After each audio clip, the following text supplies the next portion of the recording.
Hello, I'm Richard and I'm an obstetrician from the Norfolk and Norwich University Hospital. I'm here to give you some tips about staying healthy during your pregnancy. Your baby needs your help to grow and develop, and you can give them all the nutrients they need to do this, watching what you eat during your pregnancy. Now's the time to start thinking about what you're putting into your body. Start off with the daily essentials. It's a good idea to keep a checklist to remind you of the things you should be eating daily. Your 5 a day of fruit and veg is more important than ever now, and you should aim for 3 or 4 portions of wholemeal bread, cereals or potatoes. You also need to take care of your protein intake with 2 portions of lean meat, poultry, fish, eggs or pulses. Be extra careful with meat and fish though. If it's undercooked, it can carry nasty bugs like salmonella. Calcium's another essential daily nutrient. You can get your daily dose of this one with 1 pint of milk or some low-fat yogurt or hard cheese. And don't forget your healthy fats. You get this from the likes of oily fish, nuts, seeds and olive oil. Be careful not to have more than 2 portions of oily fish a week though, as it can contain pollutants. Fibre-rich food is great for keeping pregnancy bugbears like piles and constipation at bay, so loading up on things like prunes and figs can be helpful. Lastly, you need to make a big effort to drink enough water every day, and if you get bored, replace it with low-sugar squash and fruit teas. Now I've gone through what you should be putting into your body, I'm going to talk about the foods you need to avoid and why.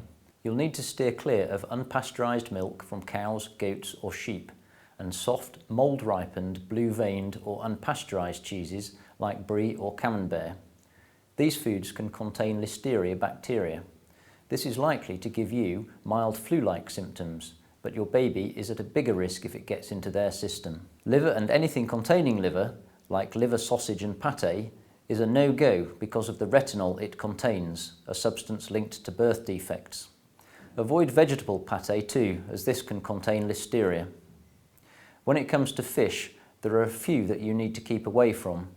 Swordfish, marlin and shark all contain fairly high levels of mercury, which can harm your baby's growing nervous system.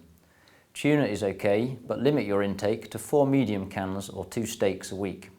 Food aside, you'll need to think about taking extra supplements during your pregnancy. Folic acid is a big one, and it'll help make sure your baby's spine is developing just as it should. It's recommended that you take a daily supplement of around 400 micrograms until the 12-week mark. You also need to ensure you get around 700 micrograms of vitamin A each day. There are 2 types of vitamin A, retinol and carotene. Retinol is the one you need to be careful of. Too much can be harmful to your baby. With that in mind, it's better to try and get safe levels of vitamin A from things like eggs, yogurt and cheese, and don't take supplements of vitamin A or a general everyday multivitamin. If you are going to take a supplement, make sure it's one designed specifically for pregnancy. Lastly, I'd advise you to take 10 micrograms of vitamin D a day. This is especially important if you're dark-skinned, clothed from head to foot, your body mass index is over 30, or you're rarely out in daylight. Often women can become iron deficient during pregnancy, so your doctor may also prescribe you iron tablets if they think that you're anemic. There's a lot more information about keeping your health in tip-top condition in Bounty's You and Your Pregnancy Guide. Take a look for healthy snack ideas and more on what you should be looking for.